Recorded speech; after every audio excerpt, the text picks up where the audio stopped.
तो हम collection framework की बात कर रहे थे, और कलेक्शन फ्रेमवर्क में हमने बहुत सारी चीजें देख ली थी, और कलेक्शन के कुछ मेथड्स भी हमने देख लिए थे। ओके, बट कलेक्शन एक क्या होता है, इंटरफेस था जिसका रूट इंटरफेस क्या था, इटरेबल्स। तो वो सब मैं बताने वाला नहीं हूँ, अब डायरेक्ट हम लोग आते हैं जो उसकी इम्प्लीमेंटेड क्लास है उसके ऊपर ना। बट उसके लिए थोड़ा सा यहाँ पे फ्रेमवर्क याद आ जाना चाहिए। जैसे रूट इंटरफेस था हमारा इटरेबल, और इटरेबल को एक्सटेंड कर रहा था कलेक्शन। कलेक्शन ठीक है, और कलेक्शन के नीचे कलेक्शन के तीन इम्प्लीमेंट एक्सटेंडेड क्या थे, इंटरफेस जिसका नाम था लिस्ट, जिसमें लिस्ट हम पढ़ रहे थे, है ना। और एक था सेट, और एक था डी क्यू।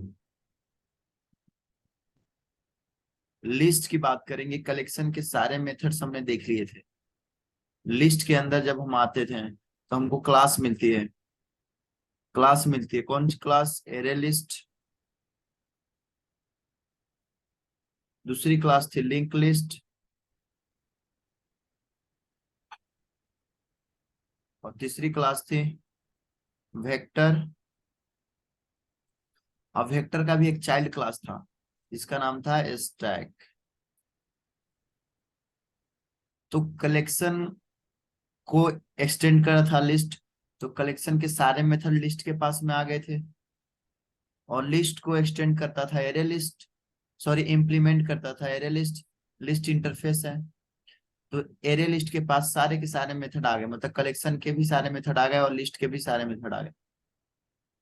अब हमको एरे लिस्ट देखना है, तो ऐसे पूछ सकता है आपसे difference, what is list implemented class, name the list implemented class. यही एक छोटी सी बात पूछ दे, उसको बताना होगा कि लिस्ट इम्प्लीमेंटेड क्लास कौन कौन, एरे लिस्ट है, लिंक लिस्ट है, वेक्टर है, और stack is not directly implemented, ठीक है, ये एक्सटेंड करता है वेक्टर को।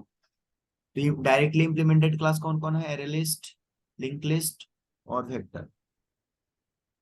फिर से पूछ सकता है आपसे difference, difference between array list and link list. जब एरे लिस्ट था ही तो लिंक लिस्ट क्यों लेकर के आए, जब ये था तो ये क्यों लेकर के आए। तो ऐसे आपसे डिफरेंस कभी कभी पूछ सकता है ना। ये सारे डिफरेंस हम देखेंगे पूरा, जो भी हो सकता है, जितना क्वेश्चन बन सकता है वो सारे चीज देखेंगे। तो फिर कोडिंग पार्ट भी देखेंगे आगे, है ना। तो अब एरे लिस्ट की हम बात करते हैं, तो उसके लिए क्या करना होगा, थोड़ा स्पेस लेना होगा मुझको। अब मैं इसको थोड़ा ड्रैग इधर कर देता हूँ। कृष्णा भाई, हाँ जी बोलिए। इससे पहले एक डाउट मुझे क्लियर करना था कि जी, हम कलेक्शन पढ़ रहे हैं, तो इससे पहले ये इटरेबल का क्या मीनिंग है, क्या इसका सेंस है? पढ़ेंगे इटरेबल्स, हम पढ़ेंगे अभी, ठीक है, इटरेबल नहीं पढ़े हैं, ओके। अच्छा अच्छा। जैसे इटरेबल्स एक इंटरफेस है जो हमको कुछ मेथड्स प्रोवाइड करता है, ठीक है। अब हम्म। देखिए, कहने का मतलब अगर हम इस सारी कवर कर लेते हैं, एक कलेक्शन कवर कर लेते हैं, तो कलेक्शन कवर करते ही क्या समझ में आ जाएगा, कलेक्शन के नीचे की सारी चीज हम देख लेंगे, ये सारी चीजें देख लेंगे। इसका मतलब एक हम्म। इटरेबल इंटरफेस है। जैसे मान लीजिए ये बॉक्स था इटरेबल्स, ये बड़ा बॉक्स है ना, इसके अंदर छोटे छोटे कलेक्शन भी है इसके अंदर। देखिए कलेक्शन, चलिए यहाँ कलेक्शन बना देते हैं, यहाँ थोड़ा छोटा बॉक्स कलेक्शन है। अब कलेक्शन, कलेक्शन के अंदर क्या है, और छोटे छोटे हैं, एक लिस्ट है, एक सेट है और डीक्यू है। ये सबको हम कहाँ रखते हैं, इस तीनों को हम कहाँ रखते हैं, इसको रखने के लिए कलेक्शन था एक, और कलेक्शन को रखने के लिए कौन है एक, एक इटरेबल है। जो इटरेबल के कुछ मेथड्स हैं, जैसे हम इटरेट करते हैं, अभी इटरेट किए नहीं है, बताएंगे थोड़ा आगे, थोड़ा आगे पढ़ना है इसको ना। तो उसको इटरेट करेंगे जिसके लिए हमको जरूरत पड़ेगा इटरेबल इंटरफेस का, इसलिए बोलते हैं कि ये रूट इंटरफेस है ना। ये सब काम जो हम कर रहे हैं ना, ये सब यहीं से आ रहा है, इटरेबल से ही आ रहा है। और ये इसके पास एक बहुत ही अच्छा मेथड है जिसका नाम है इटरेबल्स। वो जो देता है उसको हम लोग अभी यूज नहीं किए हैं, वहां जब यूज करेंगे तो बात समझ में आ जाएगी कि इटरेबल क्या है ना, और क्यों इसकी जरूरत है। ठीक है, फिलहाल कलेक्शन तक समझें। फिलहाल कलेक्शन से हम लोग देख रहे हैं। हाँ, क्वेश्चन पूछ ठीक। सकता है आपसे कि व्हाट इज इटरेबल्स, है ना। हम्म। तो ध्यान रखना होगा कि iterable is interface that extend a collection extends iterables for the implementations. चलिए आगे डिस्कस करेंगे उसका, बट यहाँ से चीजें अभी हम देख रहे हैं। यहाँ पे हम लेते हैं थोड़ा स्पेस और यहाँ बात करेंगे हम एरे लिस्ट का, ठीक है। एरे लिस्ट के कुछ प्रॉपर्टी है जो हमें पता होना चाहिए, जो कि इंटरव्यू में पूछे जाते हैं और काम के भी हैं, हमारे प्रोजेक्ट में भी काम आ सकते हैं, ठीक है। पहला प्रॉपर्टी क्या है। लिस्ट को हमने लिस्ट देखा था हमने उस दिन कि नहीं।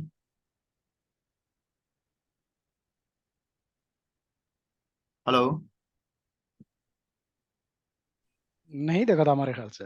लिस्ट हमने उस दिन, आप लोगों ने वीडियो सुना होगा तो पता चला होगा ना, क्योंकि ये तो जरूरी है, यूट्यूब से कितना पढ़ लीजिए, बट इसको सुनने के बाद पढ़िए क्योंकि बेटर होगा, क्योंकि ये सारी चीजें हम अपने हिसाब से चला रहे हैं ना, तो फिर समझ में आएगी। लिस्ट किया था कि नहीं, नहीं होगा तो फिर इसको बताना पड़ेगा ना लिस्ट को। लिस्ट हमारे ख्याल से डिस्कस नहीं होता।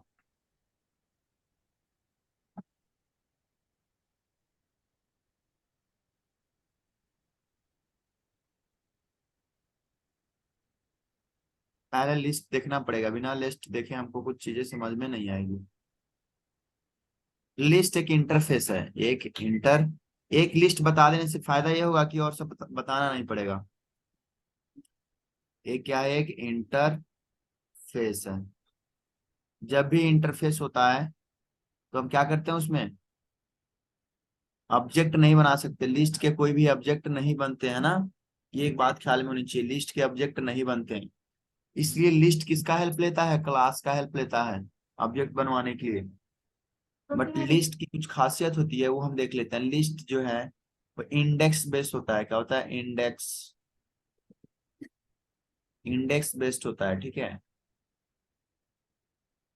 इंडेक्स बेस्ड का मतलब हो गया, जो भी हम डेटा डालेंगे इसमें सारा डेटा ऐसे जाएगा, 0 नंबर पे, 1 पे, 2 पे, 3 पे, ऐसे एंड सो ऑन। जैसे मैंने कुछ डेटा डाला, क्या डेटा डाला यहाँ पे, जैसे मैंने लिख दिया, मैं नंबर को दिया 10, 20, 30, 40 और यहाँ पे 5 था।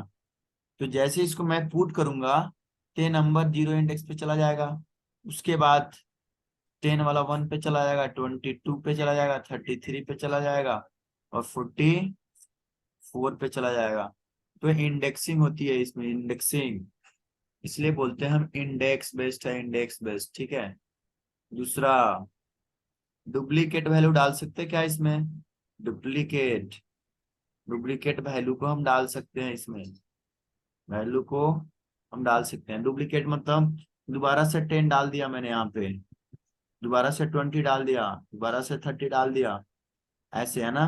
तो चला जाएगा वैल्यू अगले इंडेक्स पे, 5वें पे चला जाएगा ये 10, फिर छठे पे कौन जाएगा, छठे पे 20, फिर 7वें नंबर पे 30, मतलब जाएगा वैल्यू।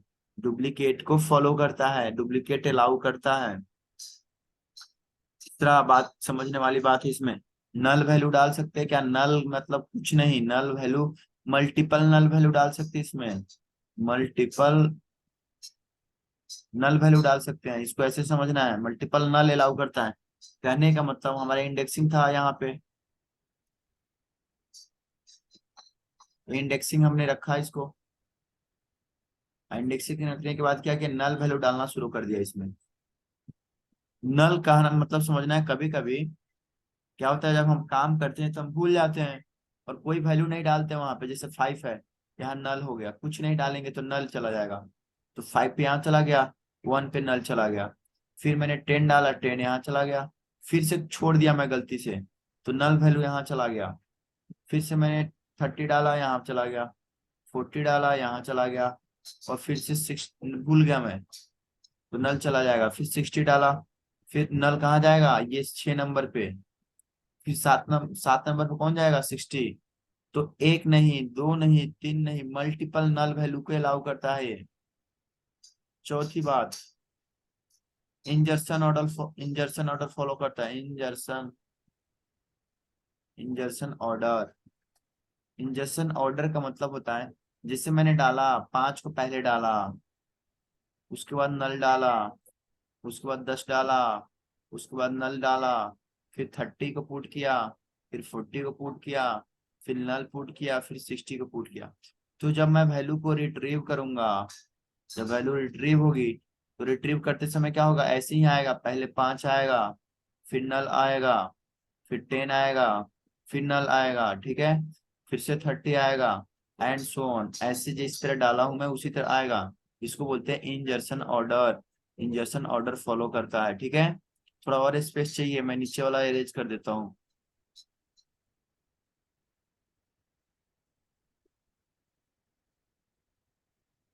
5वीं पॉइंट जो दिमाग में रखने वाली है, इंजर्सन ऑर्डर सॉर्टिंग नहीं करता है। सॉर्टिंग, सॉर्टिंग का मतलब समझिए, जैसे आप गूगल क्रोम पे जाते हैं, यहाँ पे गूगल क्रोम पे गए और आपने लिखा cell phone, cell phone under 10,000 या अंडर 20,000, ठीक है।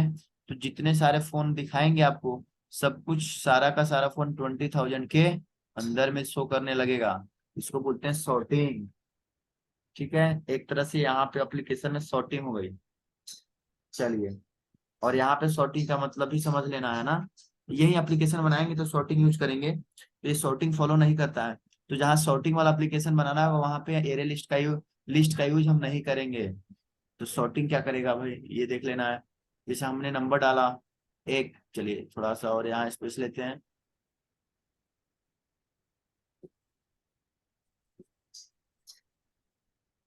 सॉर्टिंग थोड़ा दूसरे तरीके से, जैसे कोई नंबर लिया हमने 1, 10, 2, 40, 5, 30।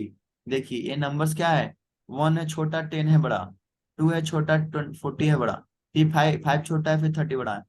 बट जब भी हम इसको डालेंगे ना, तो पहले 1 डाला हमने, दूसरी बार 10 डाला हमने, तीसरी बार 2 डाला, चौथी बार 40 डाला, पांचवी बार 5 डाला, छठे बार 30 डाला। तो जब नंबर निकालेंगे हम, जब गेट करेंगे, ऐसे ही गेट होगा, 1 आएगा, फिर 10 आएगा, फिर 2 आएगा, फिर 40 आएगा, फिर 5 और फिर 30 आएगा।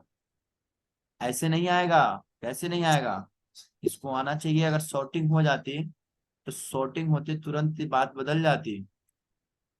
और कैसे आ जाता वैल्यू, वैल्यू कुछ दूसरे तरीके से आता।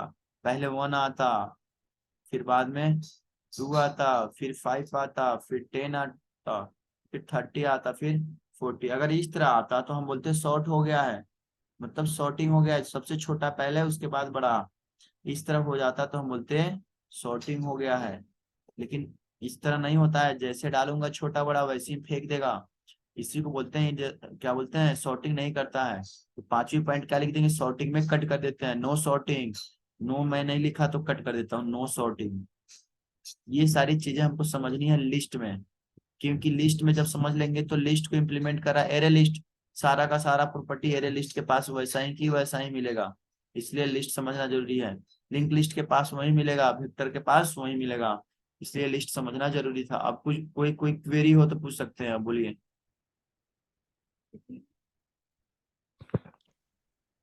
नल का मतलब यही ना कि जब हम वैल्यू पास करते हैं कंस्ट्रक्टर में, तो कंस्ट्रक्टर में कोई वैल्यू पास ही ना करें तो उसको हम सपोज करेंगे कि ये नल पास हो गया है।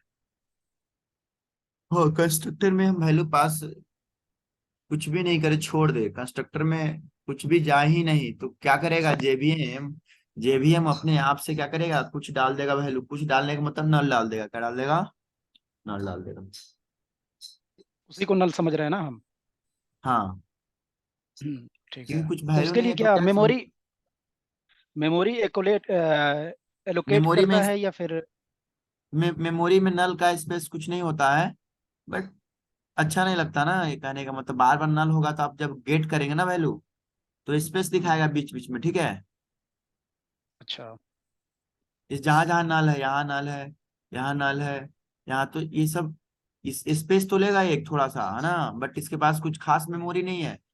तो जैसे इसके पास वैल्यू है तो वैल्यू का मेमोरी ज्यादा लेगा, ये झूठ मूठ का मेमोरी लेगा, है ना, सुडो मेमोरी लेगा, और बेवजह का हमको इस तरह से शो करेगा, हल्का फुल्का डिस्टरबेंस पैदा करेगा, ऑर्डर अच्छा नहीं दिखेगा। बट क्या करे, जेबीएम को डालना पड़ेगा, यहाँ नहीं डालेगा तो आगे कैसे बढ़ेगा।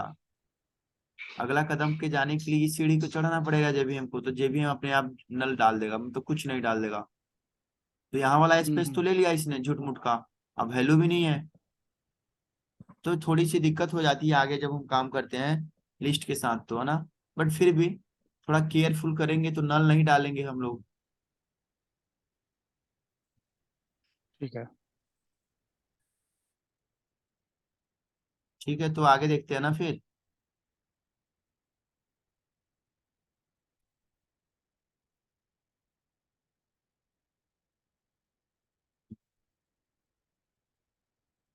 यही बात सारी की सारी बात किसके साथ समझनी है, एरे लिस्ट के साथ में, क्योंकि एरे लिस्ट ने इसको इम्प्लीमेंट कर रखा है। तो एरे लिस्ट ये समझ में आ गया तो एरे लिस्ट भी समझ में आ जाएगा।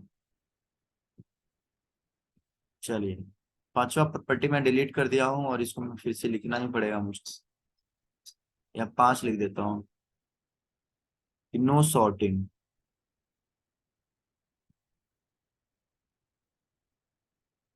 No sorting. और अच्छी बात है यहाँ पे कि ये सारे के सारे property, index based, duplicate value, null value, insertion order और नो सॉर्टिंग, ये सारे के सारे वैल्यू एरे लिस्ट में आ जाएंगे। तो मैं इसको क्या करता हूँ, मैं मान लेता हूँ एक्स, ऐसे अपने समझ के लिए मैं मान लिया सबको एक्स। अब एरे लिस्ट में क्या लिखूंगा मैं, यहाँ से पॉइंट लिखने जा रहा हूँ, एक्स पूरा का पूरा एक्स प्लस, कुछ प्लस में लिखते हैं, क्या लिखते हैं प्लस में, और भी कुछ प्रॉपर्टी। प्लस में प्रॉपर्टीज के पास ये लिख लीजिए, ये यूज करते हैं हम क्या, रिट्रीवल के लिए। रिट्रीवल फंक्शन को बहुत अच्छे से चलाता है, रिट्रीव करना है वैल्यू, तो हम इसका यूज करते हैं। क्यों, क्योंकि इंडेक्स बेसिस पे दे देता है, जैसे डाला होगा सिस्टम में वैसे ही वैल्यू 1 बाई 1 करके दे देगा, इसलिए रिट्रीवल के लिए इसका हम ज्यादा यूज करते हैं रेलिस्ट को। और क्या होता है रेलिस्ट प्लस, दूसरा पॉइंट, नन सिंक्रोनाइज क्या होता है, नन सिंक्रोनाइज। ठीक है, कुछ मेथड होते हैं, जो मेथड्स कैसे होते हैं, मेथड्स दो तरह के होते हैं। एक मेथड्स होता है जिसके पास बॉडी होता है, और एक होता है नो बॉडी। नो बॉडी को क्या बोलते हैं, एब्स्ट्रैक्ट मेथड, एब्स्ट्रैक्ट मेथड बोलते हैं। उसी तरह कुछ मेथड होते हैं सिंक्रोनाइज्ड, SYN लिख देता हूँ सिंक्रोनाइज्ड, कुछ होता है नॉन सिंक्रोनाइज्ड। तो वो बात समझनी है अपने को ना, कुछ मेथड ऐसे भी होते हैं। तो ये जो एरे लिस्ट होता है वो नॉन सिंक्रोनाइज्ड होता है। नॉन सिंक्रोनाइज्ड का मतलब थोड़ा खेल समझ लेना है, 1 मिनट की बात है। इस समय क्या कर देता हूँ, मैं इरेज करता हूँ, और फिर मैं थोड़ा ये बता देता हूँ। सिंक्रोनाइज बताया था क्या मैं, नॉन सिंक्रोनाइज सिंक्रोनाइज नहीं बताए थे। नहीं बताया था, मुझे ऐसा लग रहा है कि आप लोगों ने सुना नहीं है, वीडियो अच्छे से देखा नहीं है, कुछ गड़बड़ तो लग रही है। पर जितना मैं बता रहा हूँ उसको तो नहीं देख बता ही लेना है कम से कम। नहीं हाँ, बताया ये बताया था। थे। आपको नहीं बताया। क्योंकि टाइम ही रहता है 3 दिन 4 दिन में, तो अच्छे से हो जाएगा, इसीलिए मैं ऐसे समय छोड़ देता हूँ। ये रहा सिंक्रोनाइज्ड। मैं शायद बताया था कभी, मुझे थोड़ा ख्याल आ रहा है। सिंक्रोनाइज का मतलब होता है एक लाइन में, क्या, लाइन में लग जाना। जैसे हम जाते हैं कहीं पे वोट देने जाते हैं, वोट देने जाते हैं तो क्या होता है, बंदा लाइन में लग जाता है ऐसे, है ना सब। अब जब लाइन में लग जाएगा तो क्या होगा, एक एक करके जाएगा ना सब।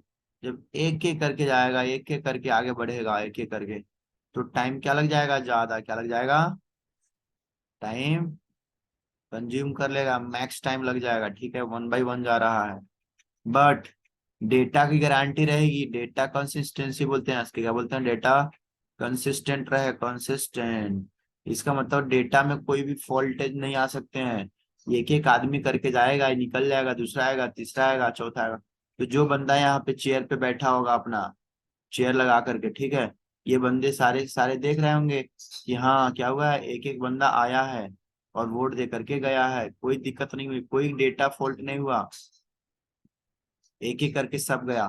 तो जब भी सिंक्रोनाइज्ड होता है तो स्लो होता है, क्या होता है प्रोसेस, स्लो तो होता है, बट डेटा कंसिस्टेंट रहता है, डेटा खराब नहीं हो सकता, डेटा में कोई गड़बड़ी नहीं आती है।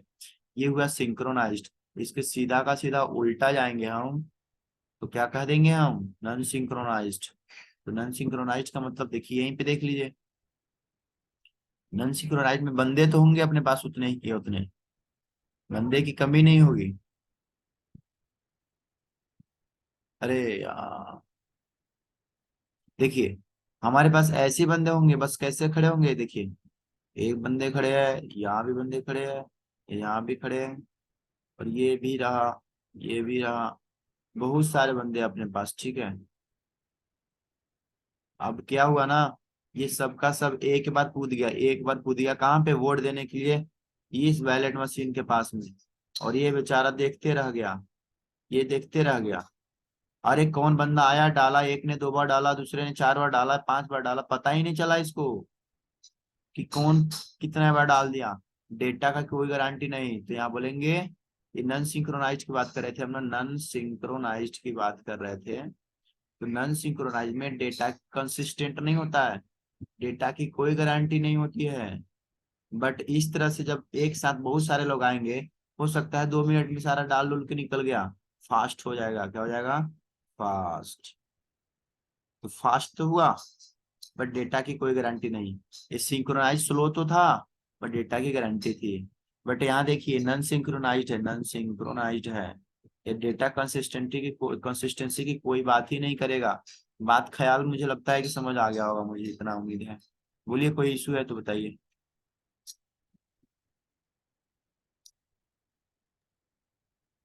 हाँ जी बताइए। फिलहाल कोई इशू नहीं है। ठीक है, तब इसको इरेज कर देते हैं फिर। हम्म, ये आगे सब डेटा एक पे बार काम करेंगे देखना है। तो और बेहतर समझ आएगा। हाँ ठीक। तो सिंक्रोनाइज नॉन सिंक्रोनाइज हो गया, लिस्ट हो गया, एरे लिस्ट की बात करते हैं। अब एरे लिस्ट उसके लिए बहुत इजी होगा जो प्रैक्टिस कर लिया है, जो नहीं कर पाया अच्छे से उनके लिए तो फिर कष्ट कांटा चुभेगा फिर। जो कर लिया उसके लिए तो 5-10 मिनट का खेल होगा, लगेगा अरे ये तो बहुत सिंपल। चलिए, तो ये 2 बातें और ख्याल में रखनी है अलग से, नॉन सिंक्रोनाइज और रिट्रीवल फंक्शन के लिए ज्यादा अच्छा होता है। और पूरा का पूरा प्रॉपर्टी तो था ही एक साथ। तब सब मिटाते हैं, यहाँ पे किसी की जरूरत नहीं है, अब हमको बस एरे लिस्ट की जरूरत है। और एरे लिस्ट की अब क्या देखेंगे हम, कुछ मेथड। एरे लिस्ट हमने समझ गया इंडेक्स बेसिस पे था, इंडेक्स बेसिस पे था। तो जितना भी पहले मेथड आएगा वहां पे इंडेक्स लिखा होगा, जैसे मेथड का नाम होगा, और ब्रैकेट होगा, ब्रैकेट में पहले जहाँ पे IND X दिखेगा, हम समझ आएंगे वो किसका एरे लिस्ट का मेथड है, या कह देंगे लिस्ट का मेथड है, किसका है, लिस्ट का मेथड है। लिस्ट का होगा तो एरे लिस्ट को काम आ जाएगा। और जहां पहली बार ही दिख देंगे हम कलेक्शन, ऐसे यहाँ मेथड होगा कोई, और यहाँ कलेक्शन, और यहाँ पे कोमा करके कोई ऑब्जेक्ट, तो समझ जाएंगे कलेक्शन वाला है। ऐसे इंडेक्स पे और यहाँ पे कुछ पास करने के लिए देगा, तो हम समझ जाएंगे कि ये लिस्ट का है, मतलब एरे लिस्ट का। ये पहचान होता है, थोड़ा पहचान है। अब कुछ कंस्ट्रक्टर होते हैं जो मैं बताऊंगा नहीं, क्योंकि ये बहुत इजी होता है, आप खुद देख लेंगे समझ आ जाएगी चीजें। और क्या यूज ही हो जाएगा तो फिर बताने की बात क्या, मतलब बता ही दूंगा इनडायरेक्टली। तो हम ये सब छोड़ते हैं, मिटाने की क्या जरूरत है, डायरेक्ट हम कहाँ चलते हैं, कोडिंग पार्ट पे चलते हैं ना। इक्लिप्स आईडी तो चल ही रहा है सबका, कोई इशू हो नहीं रहा होगा मुझे जहां तक लगता है। इक्लिप्स आईडी में फायदा कुछ दिख रहा है। हाँ बहुत फायदा है, फट से रन कर लो वहीं पे। और एरर दिखा देता होगा ना तुरंत, टाइप करते ही एरर। हाँ एरर भी। हाँ टाइप करते ही एरर पता चल जाता है इसमें। हाँ लाइन में कुछ करके आ रहा है, रेड करके ऐसे। हाँ, ये रहा मेरा वाला इक्लिप्स आईडी, मैंने फिर से नया लिया आज, दूसरा वाला। पर आप लोग वहीं रखने हैं, मैं ऐसे ऐसे अपने मन से कुछ रोज नया ट्राई करते रहता हूँ, कभी डिलीट करता हूँ, कभी डाउनलोड करता हूँ ना, देखता हूँ नया कुछ आ रहा है कि नहीं है। बट अभी आप लोग एक ही पेज साथ चलना है। चलिए, कोई प्रोजेक्ट बना लेते हैं ना। प्रोजेक्ट बनाने के लिए फाइल पे जाना है, और फाइल पे जाने के बाद में क्या करना है, न्यू पे जाना है। न्यू पे जाने के बाद और देखिए ऐसे थोड़ा बहुत करना है, न्यू पे जाना है, जावा प्रोजेक्ट मैंने क्रिएट किया, जावा प्रोजेक्ट का मैं कलेक्शन दे देता हूँ, नाम दे देता हूँ collection, collection P R O, ठीक है। तो कलेक्शन प्रोजेक्ट हो गया, ये पी में कैप्स कर देता हूँ, थोड़ा अच्छा दिखेगा। ऐसा कोई कन्वेंशन नहीं है कि ऐसे ही करना है, फिनिश पे क्लिक करिए तो ठीक है, और डोंट क्रिएट कर देना है, ठीक है। और मेरा प्रोजेक्ट बन के आ गया, मैं इसको डिलीट करता हूँ, कंफ्यूजन हो रही है थोड़ी सी। राइट क्लिक किया और यहाँ से मैं इसको डिलीट कर दिया। एक ही है मेरे पास कलेक्शन, इसको क्लिक करूंगा डबल क्लिक तो एसआर से आएगा, एसआर से पे सिंगल क्लिक, और मैंने यहाँ पे क्या बना लिया, एक एक क्लास बना लिया, देखिए यहाँ पे आ गया क्लास, ठीक है। क्लास बनाने जैसे आऊंगा तब पैकेज पूछेगा ऊपर, पैकेज दे देता हूँ मैं, मेरा पैकेज ऐसा ही कुछ रहेगा। इसको कॉपी करता हूँ, कंट्रोल सी, यहाँ कंट्रोल भी डॉट कॉम लगा देता हूँ, ताकि पता चल जाए, थोड़ा पैकेज टाइप में लिखे, स्टैंडर्ड दिखे। और क्लास का नाम क्या दे दे, क्लास का नाम दे देते हैं थोड़ा सा हम, सी स्टैंड फॉर कलेक्शन, और पी आर ओ, मैं बताऊँ P R O, C P R O मतलब कलेक्शन प्रोजेक्ट। और किसके बात कर रहे थे, एरे लिस्ट का, तो मैं यहाँ पे लगाता हूँ ए डबल आर, तो इससे पता चल जाएगा सी है कलेक्शन का, प्रोजेक्ट है किसका, एरे लिस्ट वाला हम लोग कुछ कर रहे थे, ऐसे क्लास बना दिया हमने। चलिए अब मेन मेथड चाहिए, मेन मेथड पे क्लिक करना है और फिनिश कर देना है यहाँ पे। देखते देखते मेरे सामने कुछ आएगा, आ गया। और फॉन्ट बहुत छोटा है, फॉन्ट बढ़ाने के लिए हम यहाँ विंडोज में जाएंगे, पर्सपेक्टिव में जाएंगे, यहाँ जाएंगे सर्च करेंगे फॉन्ट, क्या फॉन्ट, कलर एंड फॉन्ट आया, क्लिक करेंगे, बेसिक पे जाएंगे, बेसिक पे क्लिक कर देना है, और नीचे आना है, नीचे आना है, नीचे text and font, text and font पे आना है, टेक्स्ट एंड फॉन्ट पे क्लिक करना है, क्लिक कर दिया, और मैंने यहाँ से चूज कर लिया 18, और यहाँ पे फिर ओके करना है, अप्लाई एंड क्लोज। थोड़ा फॉन्ट बड़ा हो गया, इसकी कोई जरूरत नहीं है, चले जाओ तुम, इसकी भी कोई जरूरत नहीं है अभी मेरे को, तो हटा दिया इसको भी। अब ये थोड़ा मैं और छोटा कर लेता हूँ, ठीक, अब हो गया, अच्छा दिख रहा है अब, थोड़ा साइज ही बड़ा हो गया। नीचे से आपने रिमूव क्या किया है, वो क्या चीज़ था? क्या, नीचे से अभी जो आपने क्रॉस किया है वो क्या वो चीज़ सब था? नेविगेशन बार दिखाते रहता है ना, तो आगे कंसोल यूज करेंगे हम, जब जरूरत पड़ेगी तो कर लेंगे ना। ठीक है, ठीक है। तो यहाँ पे हम क्या करने जा रहे हैं, अपना कुछ एरे लिस्ट बनाने जा रहे हैं। एरे लिस्ट पहले मेन मेथड लिखा हुआ है, एरे लिस्ट के लिए ए लिखेंगे, A double R A Y array, और क्या डालना है, L I S T, array list का ऑब्जेक्ट बनाना है। देखिए रेड लाइन आ गया, कह रहा है गलत बात है, गलत बात है। क्यों गलत बोल रहा है बताइए,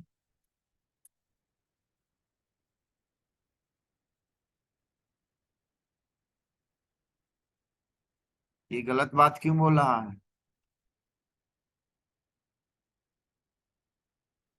बताइएगा प्रियंका, आप क्यों गलत बात बता रहा है, रिटर्न 10 मिनट बचे हैं।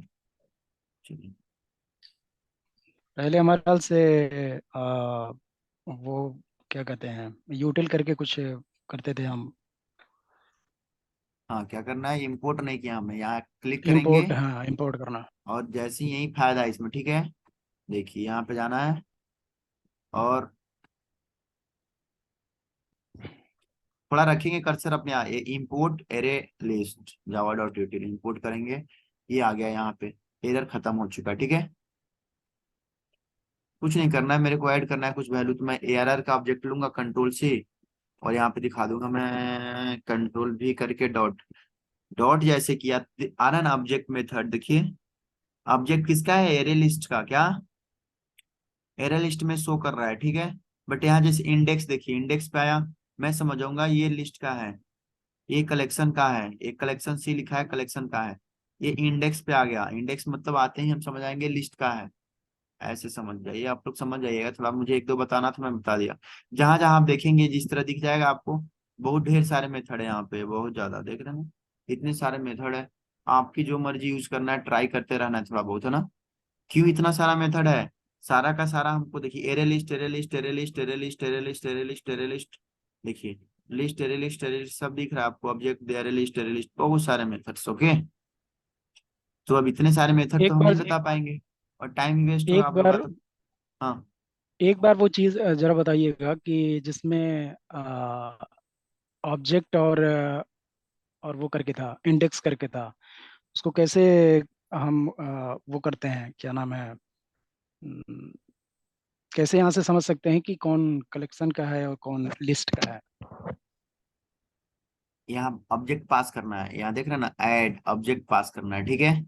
चलिए अभी कुछ देर के लिए भूल जाइए, ठीक है। क्योंकि एरे लिस्ट में डालेंगे तो बूलियन रिटर्न करेगा, यस और नो, ठीक है। नो। यहाँ आ जाइए पहले, ऐड एक और मेथड है मेरे पास जहाँ पे लिखा है int index.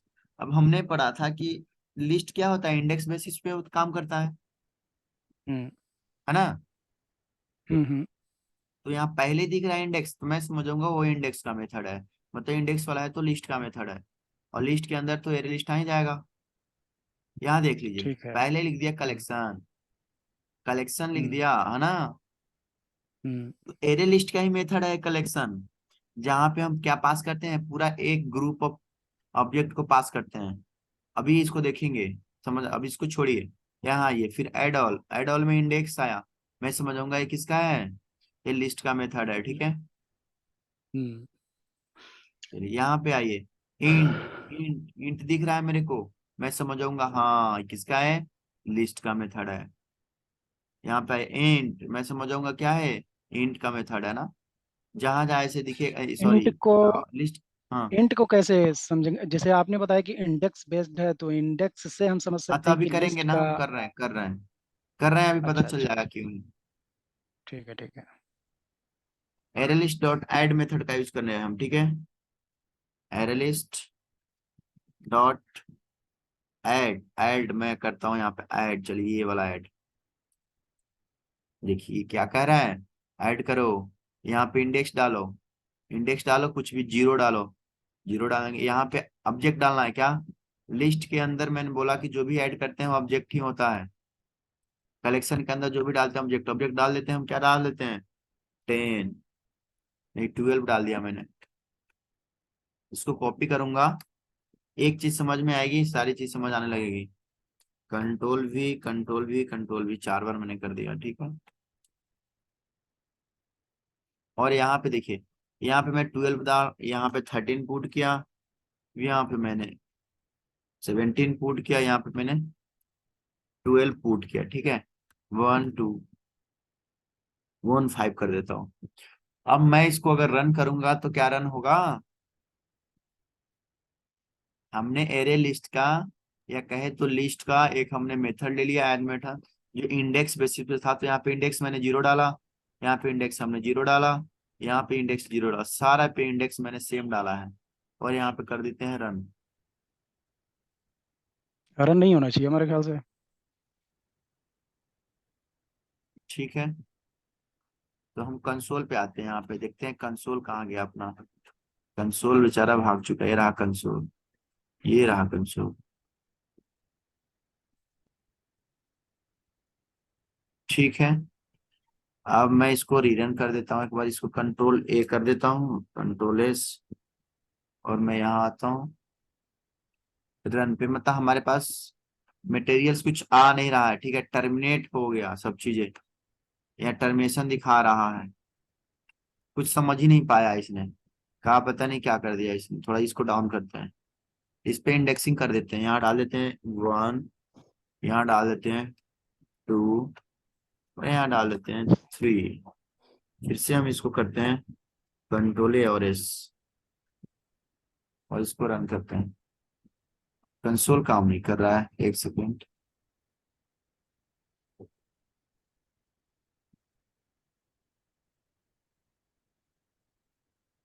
Code Attero terminated,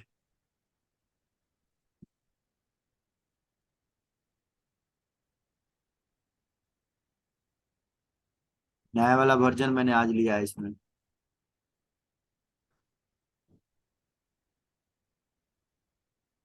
new console का भी व्यू नहीं ले रहा है, एक बार और देखते हैं, नेक्स्ट पर्सपेक्टिव में आते हैं, और मैं कर देता हूँ customize, filter actions, Java elements, file edits, कुछ नहीं है। एक बार यहाँ आते हैं, navigation, show menu system, next perspectives, Java नहीं डालता हूँ, एक बार और ट्राई करता हूँ। नहीं ले रहा है।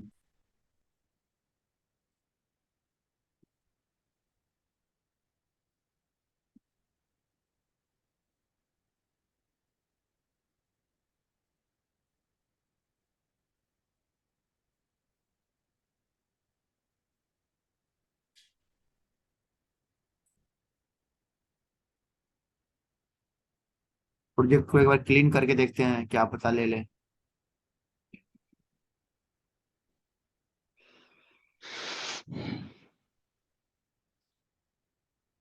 कुछ नया वर्जन का इश्यू आ रहा है कि सपोर्ट नहीं कर रहा है।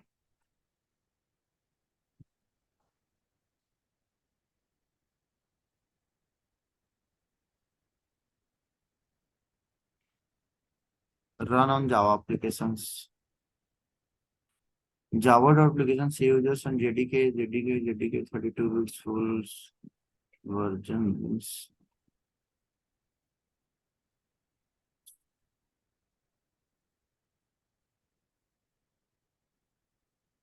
चलिए मैं कुछ चीजें बता देता हूँ, देखूंगा इस समय टाइम वेस्ट हो जाएगा आपका। मैं कुछ चीज बता देता हूँ जहाँ पे आपको रन करना है, आपके पे करेगा। वर्जन एक ही रखना है आप लोगों को ना, छेड़खानियां भी ज्यादा नहीं करनी है ना, नहीं तो ऐसी प्रॉब्लम आने लगेगा ना। तो देखिए क्या करना है, मतलब हमने इंडेक्स दिया है यहाँ पे 1 2, तो ये ले लेगा। देखिए मैंने इंडेक्सिंग की ना, 0 1 2 3, तो ये समझ रहा है सीरियल वाइज काम कर रहा है, तो ये सबको एक कर लेगा, ये रन कर देगा, है ना। ठीक है, अभी तो आप लोग ट्राई करेंगे खुद से, 5 10 मिनट का गैप जो देंगे ना, उसमें ट्राई करना है इसको, फिर कनेक्ट करूंगा मैं ना। तो करना है ऐसे करके तो रन करेगा। बट आप यहाँ 2 बार 0 डाल देंगे तो रन नहीं करेगा, ठीक है। क्योंकि इंडेक्स बेसिस नहीं हो गया, इंडेक्स तो 0 1 2 3 से चलता है। या आप ऐसे करेंगे, पहले वाले पे ही 1 डाल दीजिए आप। पहले वाला को 1 कैसे ले सकता है, पहले तो इंडेक्सिंग 0 से शुरू होती है ना। तो ये बात ख्याल में रखना है कि पहले वाला हम क्या डालेंगे, 0 ही डालेंगे, और दूसरा वाला से हमारा नंबरिंग शुरू होगा। या आपको मन नहीं कर रहा है, मजा नहीं आ रहा है, तो आप कुछ मत डालिए, सीधे ऑब्जेक्ट पास कर दीजिए, है ना। Sorry, control Z। क्या करना है, सीधे का सीधे ऐसे लेना है और ऑब्जेक्ट पास कर देना है। ऑब्जेक्ट पास करेंगे तभी भी कोई दिक्कत नहीं, तभी भी ले लेगा, ठीक है। ऐसे करेंगे फिर भी ले लेगा। या फिर आप क्या करेंगे, इंडेक्स देना चाहते हैं तो इंडेक्स देना है, इस तरह से 2 काम आप कर सकते हैं। इसका मतलब हम समझ गए कि जो ऐड मेथड है यहाँ पे अपने को दिख रहा है, ये ऐड मेथड तो कलेक्शन में भी था, ये ऐड वाला मेथड कलेक्शन में भी था, और यहाँ भी ऐड मेथड आ गया, क्योंकि कलेक्शन को लिस्ट ने लिया था, इंटर एक्सटेंड किया और लिस्ट को इम्प्लीमेंट कर लिया है एरे लिस्ट ने, इसलिए यहाँ पर इसके पास सारे मेथड्स आ जाएंगे। और कुछ मेथड अभी ट्राई करेंगे नेक्स्ट वाले में ना। अभी टाइम इसका खत्म हो रखा है, तो आप चाय वगैरह जो पीना है पी लीजिए थोड़ा, फिर 8 10 मिनट बाद कनेक्ट करते हैं आप लोग से। और इसको रन करके देखिए चल रहा है आप पे।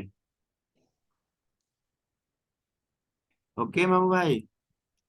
ठीक है ठीक है। ठीक बाकी है। आप